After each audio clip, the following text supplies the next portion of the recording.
There is a moment that almost every human being experiences at some point in their life. It usually arrives quietly in the stillness of an ordinary evening, or sometimes it crashes in like a wave after something painful has passed. It is the moment when you look around and realize that you are alone. Not necessarily physically alone. You might be surrounded by people, but alone in that deeper, more uncomfortable sense. And in that moment, the mind does something almost automatic. It begins to search. It reaches outward, scanning the horizon of your life for someone to complete what feels incomplete, for someone to feel what feels empty, for someone to make the silence a little less loud. We have been taught in 1,000 different ways, from 1,000 different directions, that this reaching outward is the right response, that the answer to your incompleteness is another person, that love, belonging, and worth are things that exist outside of you, waiting to be granted by someone else. And I am here today to challenge that idea at its very root. You do not need anyone to complete you. You are already complete. You are already enough. Now, before you dismiss this as a feel-good phrase printed on a coffee mug, I want you to sit with what it actually means, because it is not simple and it is not easy. And it is certainly not something you arrive at without some real inner work. It is a truth that cuts against almost everything our culture tells us. Our movies end when the couple gets together as if life itself reaches its resolution the moment another person says, "I love you." Our music is filled with the language of need. I need you. I cannot breathe without you. You are my everything. Our social structures reward couplehood, celebrate partnership, and quietly, persistently stigmatize the person who stands alone. And so we absorb from the time we are children the deeply embedded message that singleness is a problem to be solved, that independence is a phase to be moved through, and that the ultimate achievement of a human life is to find someone who wants to stay. But what if that entire framework is wrong? What if in our desperate reaching for another person to make us feel whole, we have been running away from the one relationship that matters most? What if the relationship you have with yourself is not a consolation prize for when love does not work out, but is actually the foundation upon which every meaningful thing in your life must be built? Think about the people you admire most, not the ones who are simply in relationships, but the ones who carry themselves with a certain groundedness, a certain calm, a certain quiet confidence that does not shift depending on who is in the room or who is paying attention. What you are sensing in those people is not arrogance. It is not indifference. It is sufficiency. It is the quality of arrogance who has done the uncomfortable, unglamorous, deeply necessary work of learning to be at home inside themselves. They are not empty people looking to be filled. They are full people who choose to share. And that distinction between choosing to share and needing to be filled is everything. When you operate from a place of need, you do not actually love the other person. You love what they do to the feeling of emptiness inside you. You love the way they temporarily silence the voice that says you are not enough. You love the relief. And that kind of love is fragile, because the moment that person cannot or does not provide that relief, the love turns to resentment, to desperation, to control. How many relationships have you seen or perhaps lived where two people who genuinely cared for each other ended up suffocating one another simply because both of them arrived empty? Both of them were hoping the other would solve a problem that could only ever be solved from within. The healthiest love in the world is not to have people finding each other. That is a romance novel fantasy. The healthiest love is two whole people, each completing themselves, each capable of happiness and meaning and purpose on their own, choosing each other freely, without desperation, without conditions hidden beneath the surface, without the silent transaction of "I will love you as long as you keep making me feel okay about myself." That is real love. And you cannot give it or receive it until you have first learned to be enough on your own. So what does it actually look like to be enough? What is the practical, daily reality of a person who has genuinely internalized this truth? It starts with solitude, not loneliness. These two things are completely different, and we must stop confusing them. Loneliness is the pain of unwanted isolation. Solitude is the peace of chosen aloneness. It is the ability to sit with yourself without distraction, without constant noise, without the endless scroll of a phone screen numbing you away from your own thoughts, and to find that the company is actually not bad. It is to discover that you are, in fact, a fairly interesting person to spend time with. That your thoughts, when you stop running from them, are worth thinking. That your feelings, when you stop suppressing them, are worth feeling. That your own presence in a quiet room is not a burden, but a resource.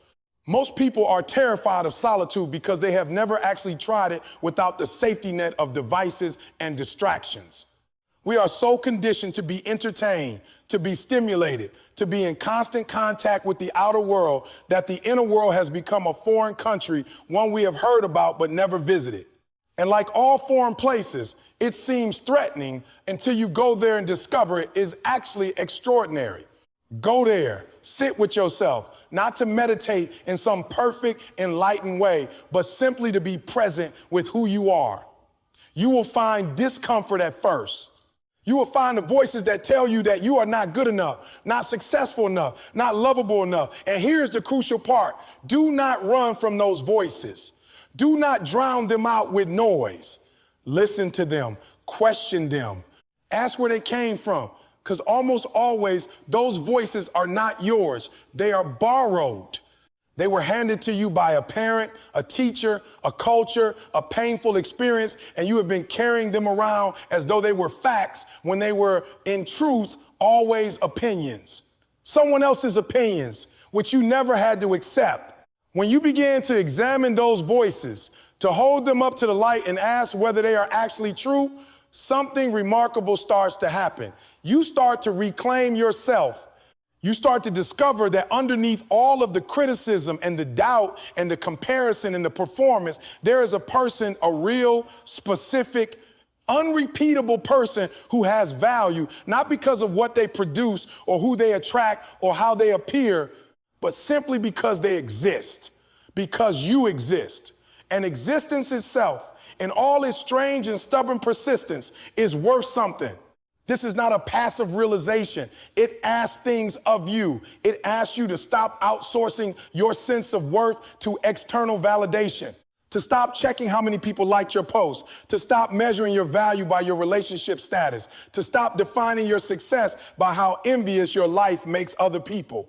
These habits are so deeply wired into us that dismantling them feels almost violent. But it is the most important work you will ever do. Because every time you hand your worth to someone else to hold, you are making yourself a hostage to their judgment. And no one should have that kind of power over you. Not your parents, not your partner, not your employer, not the strangers on the internet who have never met you and never will. Your worth is not up for vote. Here is something else that this journey requires. It requires you to stop treating yourself the way you would never treat anyone you love. Think about how you speak to yourself in the privacy of your own mind. Would you say those things to your closest friend? Would you look at someone you love after they made a mistake and say the things you say to yourself? Of course you would not. You would be kind. You would be patient. You will remind them that one failure does not define them, that they are still worthy of love and belonging, that they are still capable of great things. You extend to others a grace that you withhold from yourself as though you alone, of all the people on the earth, do not deserve it. You deserve it. Start treating yourself accordingly. This is not selfishness. This is the prerequisite for everything else. You cannot pour from an empty cup. You cannot give to others from a place of depletion. You cannot be a good friend, a good partner, a good parent, a good colleague if you are running on fumes, if you are desperate for approval, if you are constantly anxious about whether you are enough. When you learn to be enough for yourself, when you fill your own cup first, you become genuinely generous, not because you are performing generosity, hoping someone will notice, but because you have something real to give. And what you will discover as you do this work is that your relationship with everything begins to change. Your friendships deepen because you stop needing them to do something they cannot do. You stop needing them to compensate for your emptiness, and you start simply enjoying them. Your romantic relationships, if and when they come, transform entirely. You stop chasing people who are not right for you out of fear that no one better will come. You stop tolerating things that diminish you because you are afraid of being alone. You stop performing a version of yourself designed to be more acceptable, more attractive, more palatable to someone else. You show up as yourself fully, clearly, without apology, and the people who are right for that self will find you. And those relationships will be real in a way that nothing built on need and performance can ever be. But even beyond relationships, your experience of your own life changes. You stop postponing your happiness until conditions are right, until you have the partner, the house, the job, the recognition. You stop living in the waiting room of your own existence. You step into the present with both feet, and you discover that the life you are already living right now, with all its imperfections and uncertainties and loose ends, is actually the life. It is not the rehearsal. This is it. And you are allowed to fully inhabit it, to take up space in it, to find joy in it, exactly as you are, without waiting for permission from anyone. You do not need to earn the right to take up space. You were born with it. There is a kind of quiet revolution that happens in a person who genuinely arrives at this truth. They stop shrinking. They stop apologizing for existing. They stop editing themselves down to a size that other people find comfortable. They start making choices from desire rather than fear. They start saying yes to things because those things align with who they truly are, and no to things that don't, regardless of what anyone thinks about it.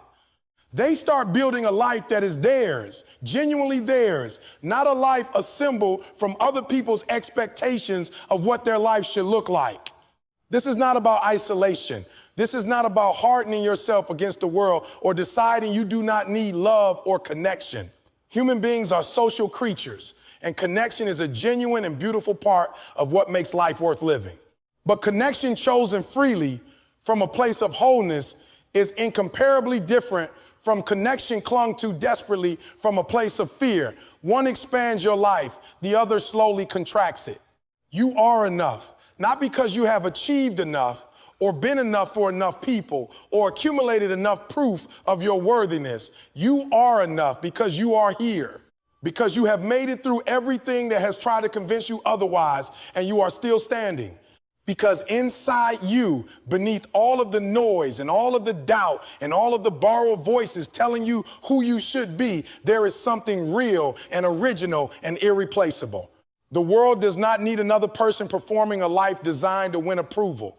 The world needs you, the actual you, the specific and singular you, with all of your contradictions and your questions and your particular way of seeing things. That person is not something you need to build. They are not something you need to wait for someone else to call into existence by loving you. That person is already there, already real, already enough. The only question is whether you are willing to believe it. Believe it.